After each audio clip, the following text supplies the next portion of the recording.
What's up, y'all? Welcome back to the YBO podcast. This week is episode 7, and it will be the beginning of a new 4-episode series that we will do, where we are going to sit down with each of the guys and essentially just let them tell us some of their funniest, some of their craziest, some of their best stories as outdoorsmen.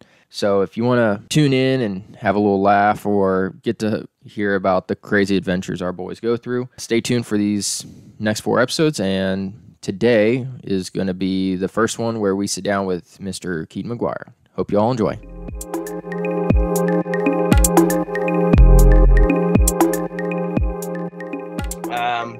Crazy hunting, fishing stories. Golly, this is hard. I guess I don't have anything like crazy. Okay. So they don't have to be crazy. They can be weird. They can be funny. They can be just, if you have miserable hunting trips, share those. Like those always make for. Whenever you go with Austin, it's always miserable. I mean, I wanna fight that, but we have so many times just together where I'm like, oh my God, dude, how do we get into these situations? Well, you always see people like online, like they're always having successful hunting trips. That's not reality, everybody. That is not us, actually. It doesn't work out that way. I got a good one that involves us. What's that? Was it when we went to Cheyenne Bottoms? Yeah. And I mean, this story as a whole, like we'll only tell a piece of it because this story as a whole, if we can ever get all the guys together, I'm pretty sure if I remember correctly, all 5 of us were on that hunt, right? Pretty sure. And you were driving, Kendall and I, and then, right? No, me and Kendall drove. Then you, Matthew, and Clayton rode together. And then I think we had another car follow it. Like, dude, we had so many people on that. But I think it was a different story then. Dude, we have a bunch of stories. Like that place has done us dirty a couple times. What about when how far is it from Wichita? It's like 3.5 hours. Okay. We drive 3.5 hours there. This is probably a different story. Oh, it might be. That's fine. I'm just going to get to the good part. Yeah. No ducks. Okay. We didn't shoot any ducks. Nothing exciting. I had like an off-brand GoPro with me. Oh, this is the same story. This is the same story? Yeah. Is this when Kendall put the hole in his waders? Yep. Oh, dude, okay. Everything that could go wrong on that day went wrong. Yeah, everything went wrong. Kendall got holes in his waders. He got cold. He got water in his waders, all that stuff. We were having to break up ice just to stand in everywhere. No ducks anywhere. Terrible. We drove 3.5 hours to go to a frozen marsh. Pretty much what it sums up to. And then I had an off-brand GoPro and filming the hunts with that or whatever. Filming the no fun hunt with that. And on the way back from Cheyenne Bottoms, like, oh my gosh. Well, we went down to Matthew's place first, which was 2 hours away. Yeah. In Kingman, which was like an hour and a half. No, I think it was like a full 2 hours, dude. Oh, yeah, you're right, because it's an hour. 2 hours. And I'm like, oh my gosh, where's this GoPro thing at? I was like, oh, I think I left it where we were hunting. So I bagged Austin. I'm like, man, Austin. Well, let me tap in real quick here. At this point, all of us woke up at we went to bed at like midnight because nobody got there. We were all staying, I think, at Clayton's house. Nobody got there on time. So we got to bed at like midnight, and then we woke up at like 2 because you guys were all like, dude, we got to get out there early. And I'm just like, oh my God, I wasn't planning on driving in the first place. But I ended up getting suckered into driving. Yep. And then when we ended up at Matthew's, at that point, we're all friggin' exhausted. And we went out, did a little pheasant hunting. And I don't think we had a great hunt on that either. I think we got a couple birds total. Yeah. But anyways, we're all wrapping up on that. And it's like, all right, like all I could think about is, yes, let's go back. I get to go to bed. And then he starts walking around all kind of frantically. And I did not. I already got a bad feeling in my stomach looking at him. I was like, "Oh my god, I don't like because he's like patting himself all over. Like, did I stick it in a pocket?" And then finally, the realization came to his face, and he walks up to me, and he's like, "Hey, Austin." And I'm like, "Oh no, dude." I was like, "What?" He's like, "I can't find my camera, and I was curious if you'd be willing to drive me 2 hours back to Cheyenne Bottoms to look around for this thing." And you did it. And we did it. And Kendall and you both came. But I told you guys, like, dude, you guys got to keep me awake because I'm struggling. I'm on like a couple hours of sleep. And you guys are like, yeah, dude, not a problem. We get on the road by like 20, 30 minutes. Gone. Both of you guys were out. And I'm like, God dang it, dude. And then, yeah, we made it all the way back up there. Started driving up and down those freaking dikes and Couldn't find it. could not find it. We drive 3 But, hours back. yeah, 3.5 hours back. And you two would not stop screwing with me on the entire drive. Yeah, I remember I was in the back seat and I peed in a bottle and I put it by your face or something. You stuck the bottle against my neck and it was all warm. Yeah. Kendall started opening up the door while we're driving down the highway. You took some actual water, poured it into a cap, and you're like, "Hey, Austin." And I'm like, "What?" And you like, we're like, "Oh crap!" And you pretended like you threw piss all over my neck. Yeah, that's why you enjoy us, right? Oh, dude, that day for a while, I was like, I don't want to go hunting for a while. Yeah, that was a terrible day all around. We left Wichita like 2:30 in the morning, and we didn't get back until like 7 something that night. At least we slept good that night. Oh, dude, the second my head hit the pillow, I think I was gone. Like, yeah, but nope, lost your camera. Yep. Oh well, but at least I got a good friend that'll drive 2 hours to go get it. I don't know if we should use the word good friend rather an idiot of a friend. There you go. That's better. That's more like it. Oh, dude. Yeah, that was a long day, but yeah. All right, let's see about another story. Shark. I went shark fishing. I guess you have too, but your shark beats my sharks. My sharks are only like 2-footers. Yours are like, what is it? 7 foot? Are you talking about the bull shark I got? Yeah. It was like 5 foot 3 inches maybe. Still. Oh, it was a tanker, man. Out of everybody in the group, I still and I probably will for the foreseeable future dominate the shark fishing game. I get to claim myself as the shark fisherman of the group right now. My little sharks, they weren't much, but they were caught down in Florida off of little like sand fleas, little bait fish we caught with the cast net. But that was fun. We caught all sorts of stuff, like snook, sheep's head, and Florida fishing is where it's at. Dude, I want to go fishing down there. Dude, there's fish, all sorts of fish, tiny little groupers, and it's fun. Yeah. And then one time, I was deer hunting in El Dorado on the public land, and I was sitting on a little creek bottom in the tree stand. I was watching the squirrel run up this little tree. I was watching him play. It's pretty neat. And there's a creek. There's like these 2 limbs that connect each other over the creek. And I was watching him. And he's on one limb. And he's going to jump over to the next limb, which is over the creek. He jumps, and he freaking missed. Like, he grabbed on, he fell, and I watched him fall in the creek. He got all wet. That was like so funny. That was awesome. That was a good story. Yeah. No, and I do love little stories like that though, because that's stuff that if you're not somebody who's into the outdoors, yeah, the chances of experiencing stuff like that is slim. Like, you might go to your little local park and maybe find something like that, but even then it's still, I mean, or like this, like people who just sit inside all day, they're not gonna see that. Like one time I was deer hunting, sitting in the stand right before shooting light, and an owl literally flies right over my head, like the wingspan all out, like whew. Like you don't see that every day. No, but you see all sorts of cool stuff out in little God's creation. Yeah, I mean, I think something that helps is it's just like you're not like if you go to your typical park, like I was saying, you're there and everything that lives there knows you're there. Like you're not trying to be quiet. You're just walking around like, oh, what a beautiful day, you know?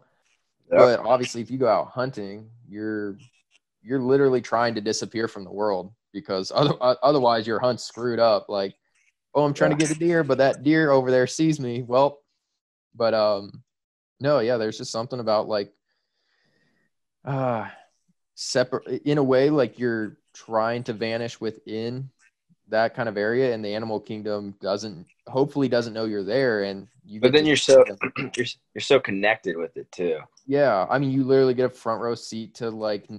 some of these natural behaviors that otherwise you're not going to get to experience. So Yeah. It's really neat. It's awesome. Everybody needs to go try it.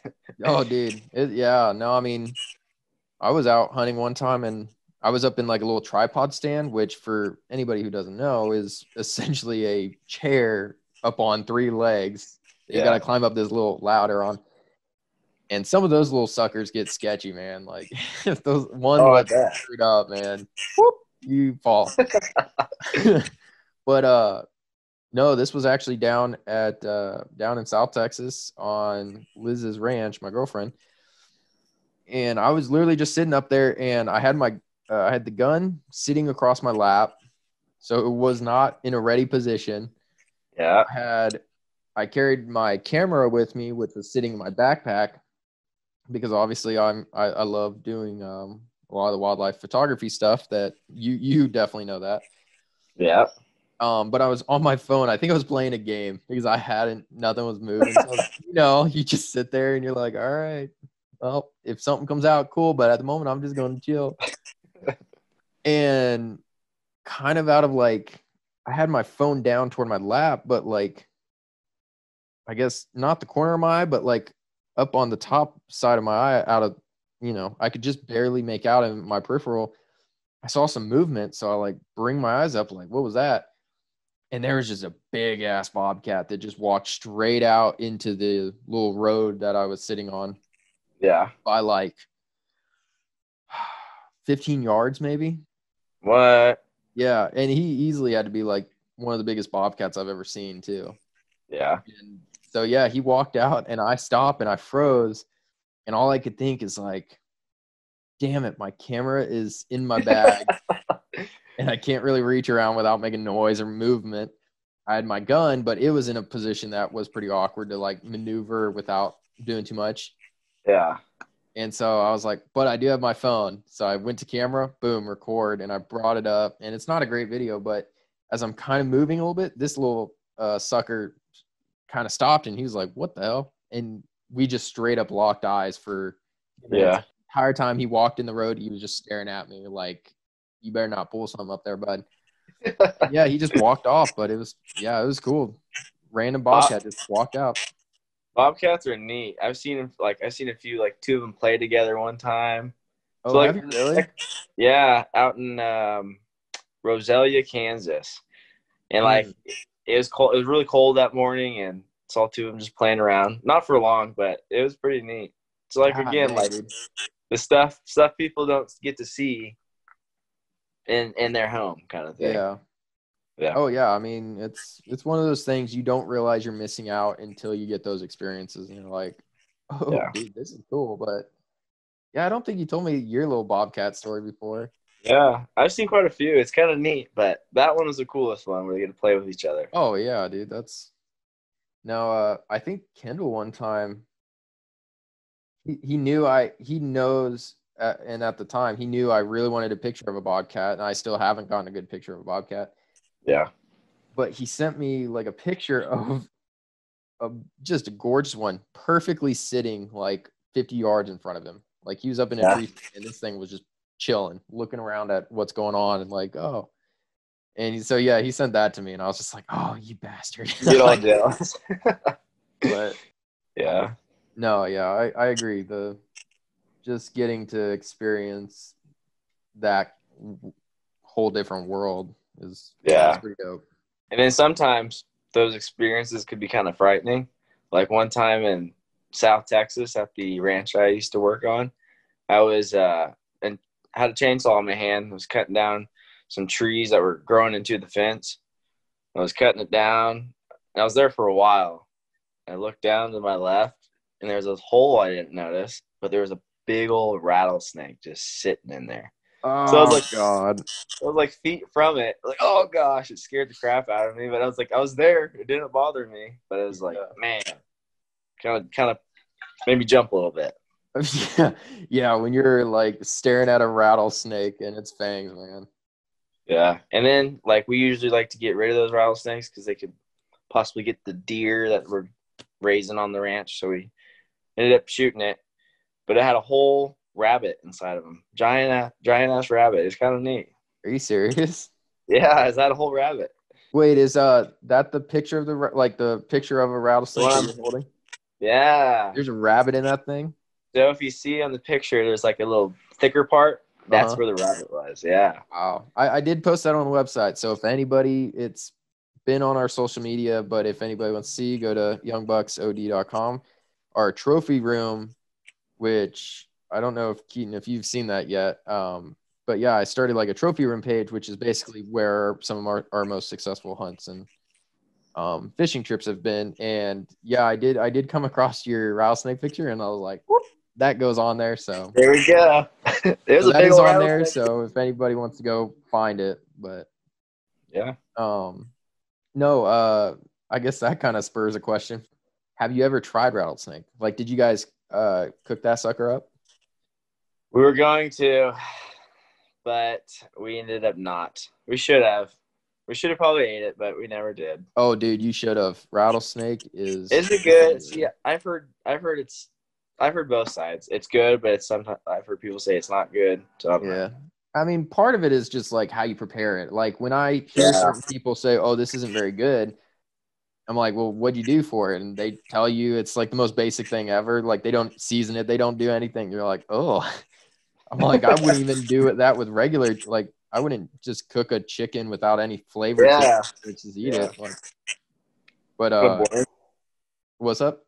So that's kind of boring. Yeah, exactly. So when I hear people say, "Oh, it wasn't very good," I'm like, because you didn't really like do anything with it. But no, rattlesnake. I've only had once. Me and Liz went to the rattlesnake roundup that takes place down there in Freer, Texas. Yeah. Not far from where you were living, but yeah, I guess it used to be a way bigger thing. Like they would go out, try to catch rattlesnakes, and there'd be a bunch of booths, people making it in different ways. We only found one little food booth or whatever that actually made rattlesnake. We're like, what? Really? Yeah, they had like one area in a tent with a little pit of rattlesnakes, and then they had one booth of it. I was like, man, this rattlesnake roundup ain't much of a roundup.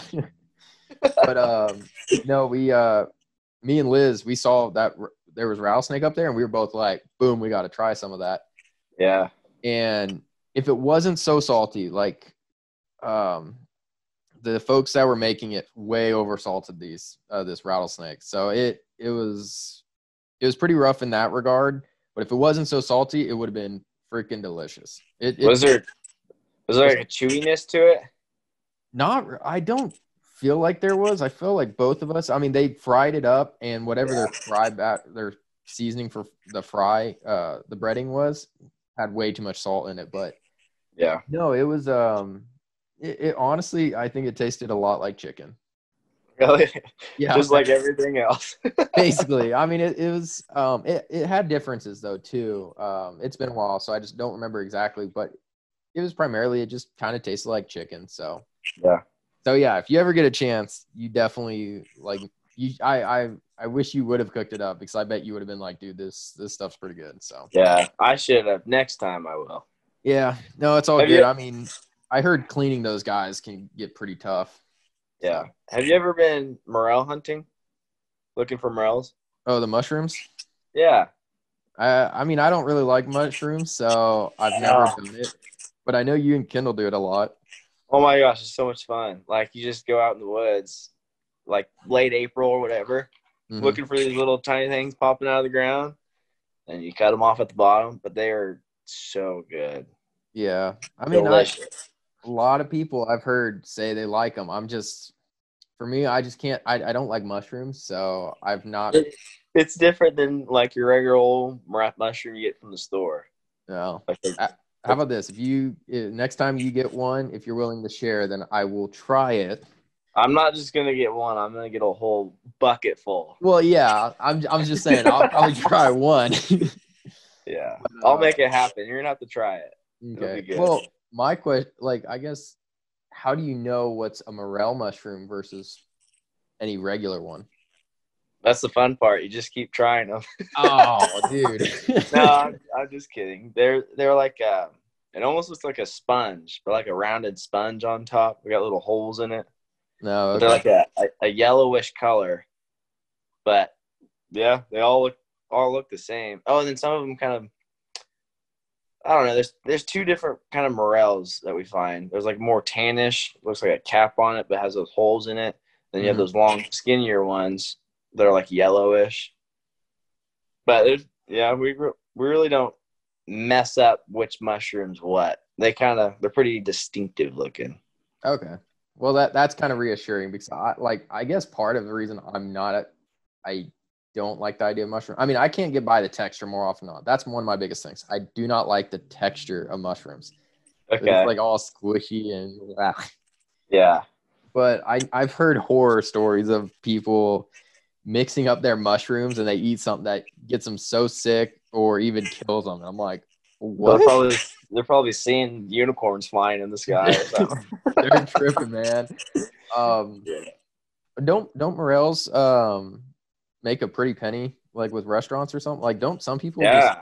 they make some money off those, don't they? I don't know what they sell for, but yeah, restaurants will definitely buy them off you. You see them on good old Facebook Market, people selling them on there. But Yeah. they only come around for just a short amount of time, and it's a delicacy to everybody. It seems like Yeah. Well, so what makes it so much better than your average mushroom? the taste. I'm telling you, they're Really? delicious. Okay. They're so good, and it's so hard. You can't just grow them. Like people have tried to grow them, I mean, like just like your button mushrooms at the Mhm. store. You can't grow morels like those. So And I they guess they I guess people are still trying to figure that out, but yeah, so I guess they are just considered all natural, all natural. highly organic. Yes, very much so. Well, all right. Like I said, I'll try it. April will be here before you know it. We'll make it happen. Okay. And we'll record it so if Yeah. people want to look out for that video if that ever happens, but we'll see, but yeah, oh, kind of shifting gears real quick. I think our time's running up, but shifting gears just a hair. I know you and Kendall used to be huge rock climbers, Yeah. and I know I've kind of mentioned this story a little bit before just because I think it's kind of cool. But when you were younger, didn't you guys go off and do some sort of little rock climbing competition in Texas and you guys did like really well for it? I don't know who you're talking to because I've never done that. Okay. Well, I know I did. I could have sworn you guys said you went down to Texas and you did this like rock climbing thing where it was like almost like a little mini competition to see who could do better, and you and Kendall both got like the first and second spots or something. I could have sworn you told me this when we were younger, but maybe you made it up. I don't know. I've never done a competition in Texas, but I've done like climbing competitions at like Kansas Cliff Club, which is south of Derby or Mm-hmm. by Derby, but nothing like real rock competitions. But Gotcha. we've climbed in Texas. We've Mm-hmm. climbed in a place that actually got closed down, Reimer's Ranch down in Mm-hmm. Texas. But no competitions. And then we did a deep water soloing. I can't remember which lake it was, but it was in Texas. You're pretty much climbing above like the water. Mm-hmm. And so if you fall into the water, but it's like we're like 50, 60 feet up. Oh my God. It's just scary. You don't want to fall. It's so scary. That sounds awful. Yeah, so but we've done that in Texas, but no climbing competitions. Yeah. I couldn't that's why I wanted to ask because I couldn't remember for sure, but I remember you guys when we were way younger because we've known each other forever. Yeah. Um, We've been all over though, from like Oklahoma, climbing the Wichita Mountains, to Arkansas, climbing in Arkansas, Colorado, Texas. I guess that's it. yeah. So there's a few states around here. Yeah, just a couple. No, nothing crazy. It's fun. The whole exposure, being on the side of a mountain, Yeah. awesome. It's Yeah, scary, but it's I don't mind the hiking part, but I definitely have an issue with those heights. yeah, it's something you got to kind of get used to. Yeah. I Especially remember. looking down and seeing these trees looking like ants. Nope. Yep. No, I remember. I think both of you did it, but I went out to the Kansas Cliff Club with you guys once. Your dad was even there. Yeah. And I remember you guys freaking scaled like one of the walls they had was an outside wall that was like 80 foot tall. And Yeah. you scaled it in like 15 minutes or less. It was like you guys got all set up and you're like, all right, we're ready. And so we're all kind of chilling down below. And I know I was talking to somebody, and then 2 seconds later, what the hell? They're already up there. And yeah, and I was just like, golly. So yeah, you guys were fun to watch when you were like really into rock climbing, because And it was so cool because like we were pretty little, and all like the adults, because we were just kids. yeah, Like, oh man, these kids are so good. They're all jealous, but like we weren't that good. But they're like, oh man, these guys are so good for their age. It was neat. It was kind of like, yeah, that feels good. oh yeah. No, I even remember one of you guys when we were at middle school. It was like during one of our PE classes, we were kind of standing just outside the building. It might have been climbing up on the little bridge. Yeah, you guys were climbing on the outside of the building, and all of our classmates are like, "What the hell are these guys doing? How are they climbing up a freaking building?" Yeah, this little holes. Dude. Well, because to the rest of us, it looked like just a flat brick wall, but you guys saw these little niches, and your little crab claws just latched on, and you just went right up. Yeah. So, man, that was the good old days. I kind of miss doing that. Haven't really had the opportunity to go out climbing as much, but yeah, I mean, you still try to go out to Colorado a little bit to. Yeah, whenever we go see our brother. Yeah. Well, I mean, at least you still get to do it a little bit, like, because yeah, I definitely remember you guys loved doing that. So. Oh yeah. But the good old days. Yeah, the good old days. All right, well, boss man, thanks for hopping on here, and we'll see you in the next episode. Okay. All right, thanks, Austin. Catch you later. Right. See you, bud.